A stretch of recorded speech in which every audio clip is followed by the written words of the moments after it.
Bismillahirrahmanirrahim. Alhamdulillah musallian ala Muhammadin wa alihi wa man tala amma ba'd.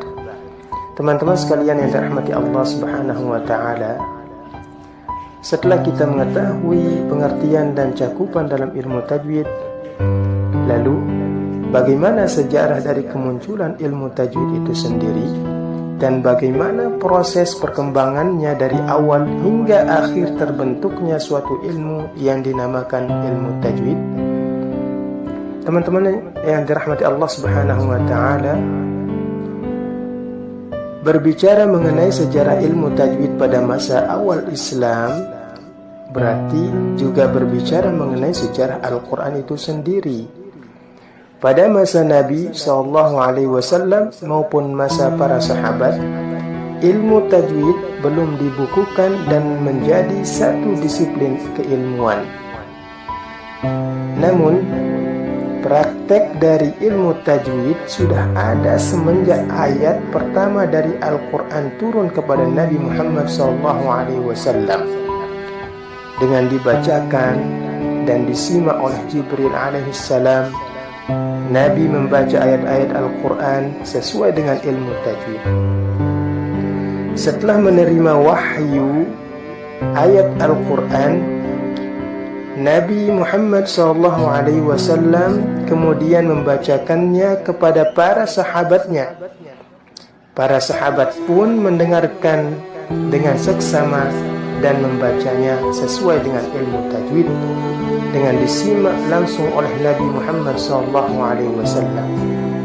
Dengan kata lain, ilmu tajwid dalam masa awal Islam adalah berbentuk talaqi dan musafahah. Talaqi adalah belajar Al-Quran dengan metode face to face atau langsung bertatapan dengan guru. Sedangkan musafahah adalah sama dengan talaqi, dengan penekanan pada pengucapan bibir. Meskipun ilmu tajwid belum menjadi suatu bahasa ilmu, namun para sahabat dengan mahir membaca Al-Quran sesuai dengan ilmu tajwid. Tradisi tersebut terus berjalan dari masa ke masa dan menjadi standar utama dalam belajar Al-Quran. Seseorang yang ingin belajar membaca Al-Quran atau belajar ilmu tajwid disyaratkan untuk talaqi dan musafahah. Teman-teman sekalian yang dirahmati Allah Subhanahu wa taala,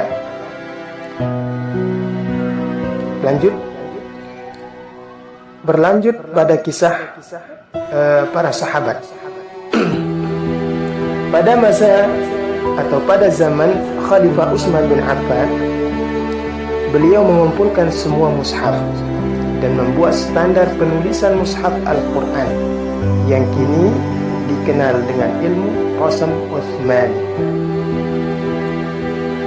Kemudian pada zaman berikutnya, yakni zaman Khalifah Ali bin Abi Thalib, beliau memerintahkan tabi'in atau para tabi'in bernama Abu Al-Aswad Ad-Duali untuk memberikan tanda titik pada mushaf agar para non-Arab bisa membaca i'rabul Quran.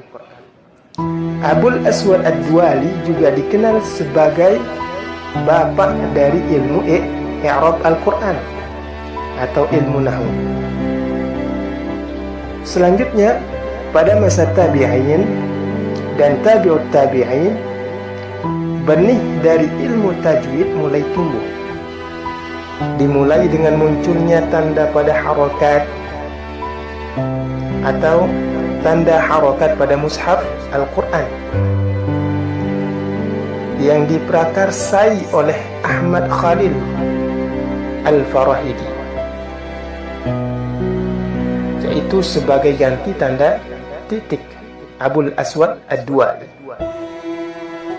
Kemudian dikatakan juga yang pertama kali membukukan bentuk bab atau ilmu tajwid yang digabungkan dalam ilmu qiraat adalah Abu Ubaid Al-Qasim bin Salam pada tahun 224 Hijriah.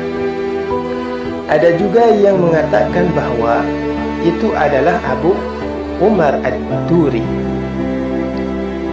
pada tahun 246 Hijriah. Kemudian lanjut ke abad keempat. Lanjut pada abad keempat. Muncul lagi kitab atau buku ilmu qiraat atau populer dengan sebutan Qiraah Sab'ah karya Ibnu Mujahid Al-Baghdadi. Beliau wafat pada tahun 324 Hijriah. Dan juga muncul nazam pertama ilmu tajwid yang dibukukan oleh Abu Muzahid Al-Khaqani.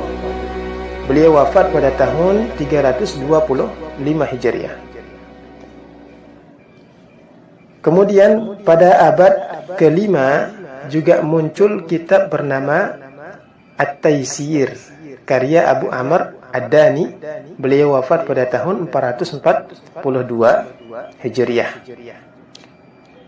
Kemudian Ad-Dani selain mengarang kitab tajwid dan qiraat juga dikenal sebagai pengarang kitab ilmu rasam Utsmani. Pada abad ke-6 Asy-Syatibi atau Imam Asy-Syatibi mengarang kitab yang berjudul Hirzul Ma'ani. Kitab ini sangat populer di kalangan para ahlul qurra. Kitab ini membahas tentang beberapa qiraat dengan jalur atau thariq Asy-Syatibi, juga yang paling banyak digunakan hingga pada saat ini. Beliau juga dikenal atau beliau juga yang dikenal yang pertama membukukan ilmu tajwid dan qiraat.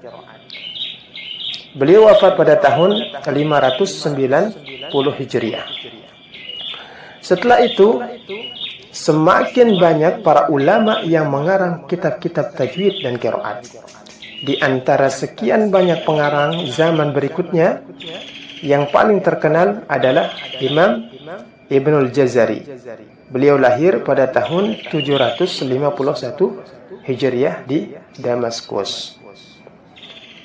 Setelah Imam Ibnul Jazari, masih banyak pengarang-pengarang lain yang juga membuat buku atau kitab tajwid dengan gaya penulisan atau jenis qiraat yang berbeda-beda. Hingga abad 21 Masehi. Juga masih ada beberapa kitab yang misalnya disebutkan kitab Al-Mufid fi Ilmi Tajwid, juga termasuk Taisur Rahman fi Ilmi Tajwid, dan banyak kitab-kitab para ulama lainnya. Itulah sedikit ulasan mengenai sejarah ilmu tajwid atau sejarah perkembangan ilmu tajwid dari masa Nabi SAW sampai masa para ulama. Barakallahu fiik.